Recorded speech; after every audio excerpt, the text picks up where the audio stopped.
The first time I spoke at this summit was years ago. I've been with the Transport Project, formerly NGV America, for about 7 years. And the first time, I think, Ann, you invited me, it was in a emergency services training center north of Baton Rouge. We're like a group of us in a back conference room for a day and a half, but it was great. So it's great to see the growth and the interest here today. As Ann mentioned, I'm Dan Gage. Our group is called the Transport Project. We're a 35-plus-year-old 501c6, a trade association based in Washington, D.C., formerly known as NGV America. And we've, just like Clean Cities, just like Louisiana Clean Cities, we've gone through an evolution over the years, especially in the last few years. It was interesting. I got my start in out of college working in municipal government. So some of the things that Mayor Hunter was just mentioning brought it back to me that, you know, the local government level is so granular. It's we used to have a saying in City Hall, Mayor's office, you know, it's 100 feet, 100 yards this way, 100 yards that way. That's what's most important, right? Is your school, is a school providing what you need? Is your trash picked up? Is the community park pleasing? The municipal services delivering? Public safety. And I think we in Washington, and I put myself into that swamp, we think we're the most important. We're where all of the great ideas generate from. And if I've learned nothing else in my career, that it really starts here. It starts in a neighborhood. It starts at City Hall. So really pleased to be with y'all today. And I try to start each speaking opportunities thinking about the 3 Bs, right? Be insightful, be brief, and be gone. And I'm especially cognizant of that today, looking at the program that Ann put together, because it's really a great mix of a lot of subject matter experts that I think will be very helpful to all of you as you sort of figure out your next steps. As Ann mentioned, we're a 501c6. We've got about 200 members. The unique part about us as a trade association is that we represent the whole gamut in the gaseous fuel space. So we're representing big fleets like WM, Waste Management. We represent Amazon, UPS. We also represent small regional fleets that utilize gaseous fuels like natural gas trucks. We work with dealers. Keith Rutherford up in Shreveport is a natural gas truck dealer in the Isuzu space. He's a member of ours. We represent OEMs, engine manufacturers, and it's all trying to find a solution. We transitioned to this brand back in April, and I think it was really for good reason. It was something that I've been socializing with our board for a couple years now. It culminated, April's announcement of the name, the Transport Project, and at first people were like, what, Transport Project, well, that's weird. That's a weird name. Most of us are Clean Fuels Alliance or Clean Cities or Renewable Gas Association. We were Natural Gas Vehicles for America for the longest time. But part of that process is we sort of really looked inside at what we were doing, why we are here, and what's important. And through that, we developed a new vision, a new purpose, and a new mission. And our refined vision, right, or why we get up in the morning, why all of us are here today, is that we think that long-term North America's fleets should be running safely, reliably, effectively on clean, renewable fuels, right? Things can get cleaner, they should get cleaner. Our purpose, as we dive down a little bit more, is to serve as that national voice that advances the growth of and deployment, certainly, of practical, clean, what we think are gaseous fuel technology. So originally natural gas, we're moving and doing more. Our members are doing more and more in the hydrogen space. I just had a great conversation with our member, Dimitri Tisnoy, here, who's been for the longest time in natural gas and moving into the hydrogen space. And our mission is sort of to advance that industry and serve our members. So it's advocating for fair and effective legislation and regulations, some of those things that the Clean Cities structure can't lobby on. So we try to take that mantle and what's important to you all and bring that to lawmakers in Washington and in the states. We inform, we educate, here to talk about RNG. We're always trying to improve and raise sort of the tide in our space with sensible codes and standards and best practices, and that's really important, right? And then we collaborate across the industry and across the transportation space. So we're not just working for natural gas, we're communicating and working with folks like FCHEA, the Fuel Cell Hydrogen Energy Association in Washington. We work with renewable fuels folks. We work with the biofuels guys. So we're doing all of it. But we're all trying to drive a clean future. And I think that's why, you're all here today too. How many folks in the room are fleet owners or operators? Okay. Most are here probably supporting them. So I'll go on a limb and say that we all want to protect our natural resources, right? We want to engage. We want to enhance our environment. We want to leave the world a better place than we found it. And those fleets that we work with, they want to do the same, but they have to deploy trucks. They want to do the same with little or no economic footprint, but it's hard. And at the end of the day, freight needs to get from point A to point B efficiently and safely. Parcels need to get delivered, municipal services need to get provided, public safety needs met, curbside trash collected, students, employees need to get to and from work and school, and there's no easy answer. I think what's really challenging for us is that there are lawmakers, especially on the coasts, that think this is reality, that it's easy. There is no silver bullet. There's no rainbow. There's no unicorn. And so, as Ann mentioned, we've got to take all of these opportunities, all of these options, all these technologies, put it into some sort of recipe and make it work. It's really important. I think what we struggle with to have sometimes folks in Washington especially realize is that fleets, both public and private, they have a bottom line. And fleets are interested in saving money, and they're certainly interested in slashing emissions when they can. But they have to deploy technology that works for them and that doesn't upend their business operations or their business model. And every fleet's different. Every option is on the table. Electrification is one, and I know there are a lot of folks here in the room that have products here today that they're exhibiting. It's part of the solution. And the reality, though, is that there's some and maybe not here in Louisiana, but certainly in the coastal states, overly ambitious emissions deadlines are looming. ZEV sales are lagging. Heavy-duty EV technology, if it's available and commercially scalable, it still remains very difficult to get deployed. Infrastructure is often incomplete. We've got transmission and capacity issues. They require massive subsidies for years. And so costs could keep a real true full ZEV transition just out of reach for all but the very largest corporate fleets. And so at the Transport Project, we want fleets of every size and application in every corner of America to be able to participate, right? And so we need flexibility. We need the ability to choose from multiple clean fuel options that meet both the needs and budget. And Ann mentioned NACFE and their messy middle. I don't know, have folks seen this slide before or are familiar with the North American Council for Freight Efficiency?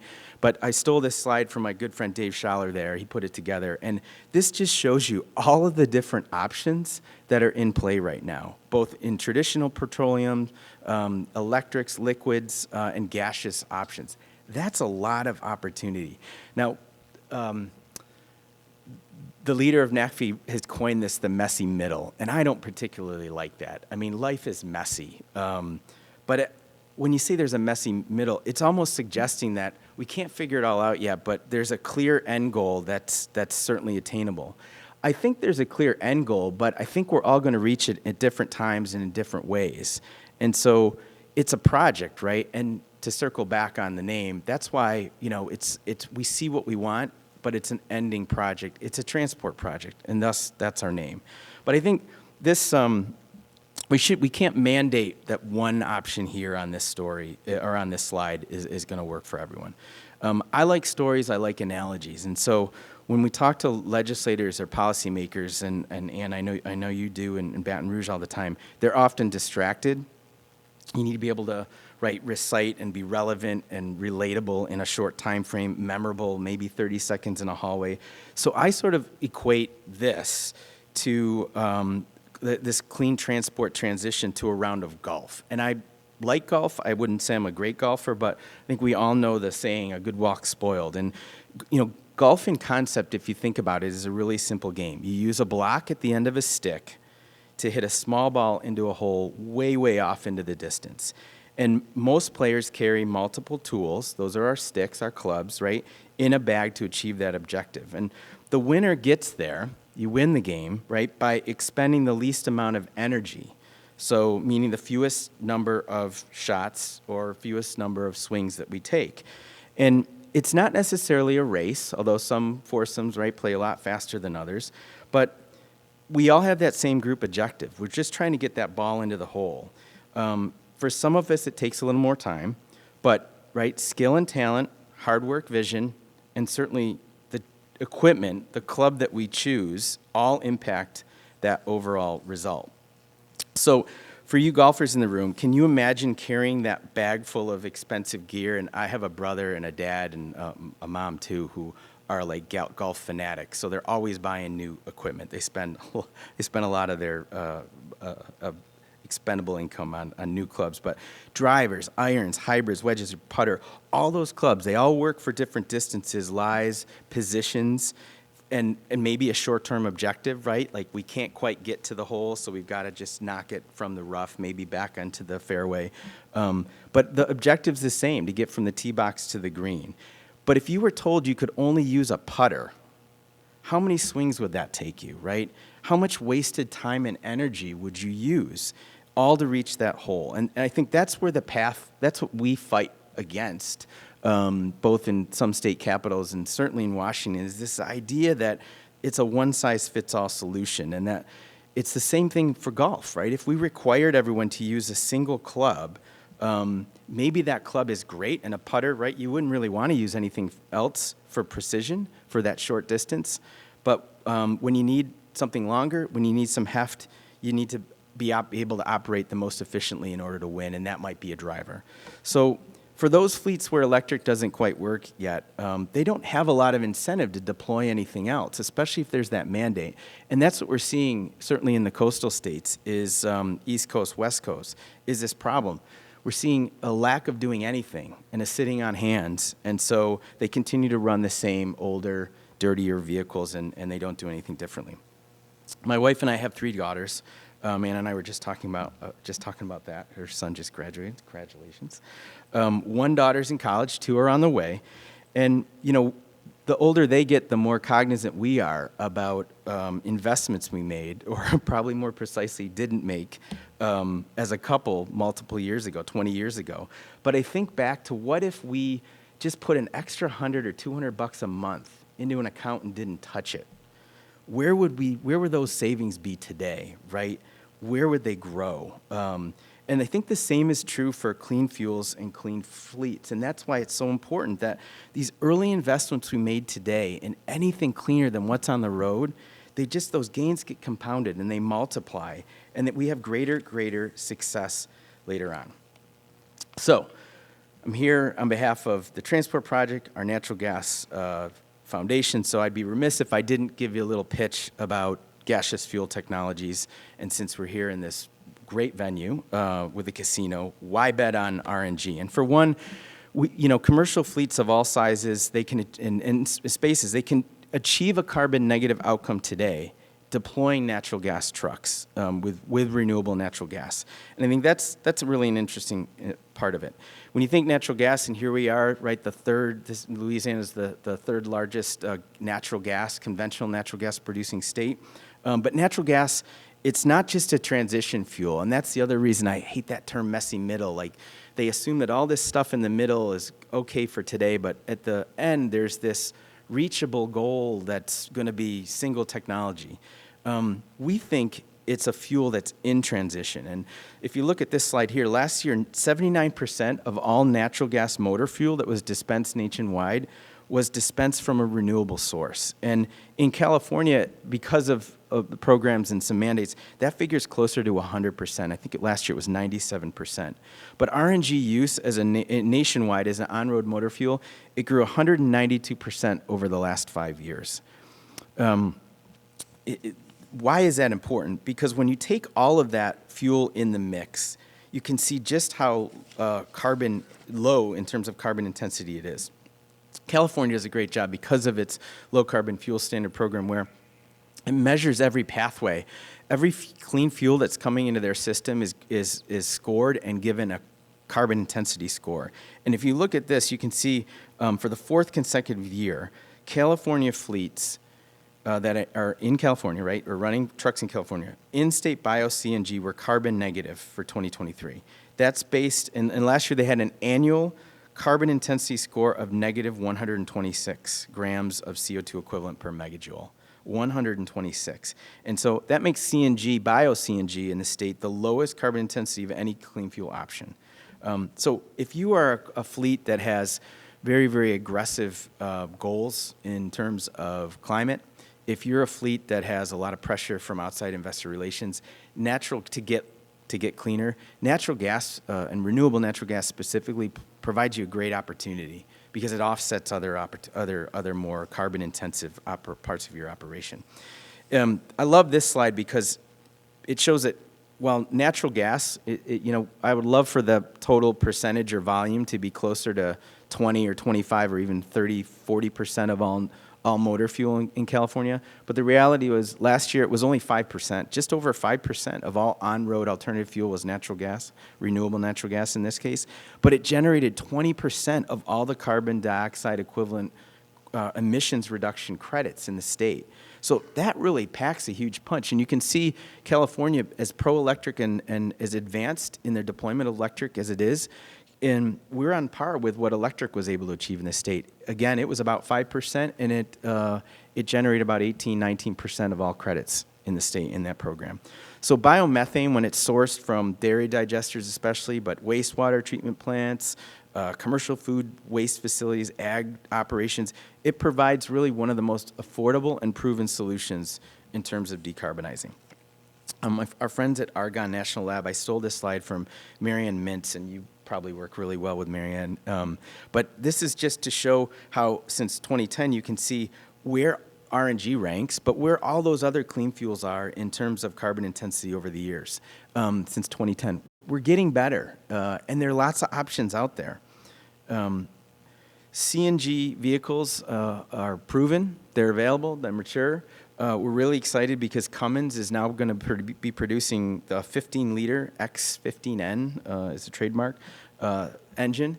It completes a suite of engines of a 6.7, a 9, a 12, and now this 15. It's capable of meeting all the CARB and EPA 24, 27 regulations in addition to fleet needs. And the beauty of it for us is that it sort of opens up that really, really heavy duty or that longer haul operation that was not quite met by the 12-liter. So we're excited about this. We think that this is going to have a big impact on especially some frontline communities. And I know you have a conversation, I think tomorrow, on environmental justice and what that means. So, we think about all of these neighborhoods, even here in Louisiana, that are along the fence line of some of the petrochemical plants and the traditional facilities that the mayor spoke of.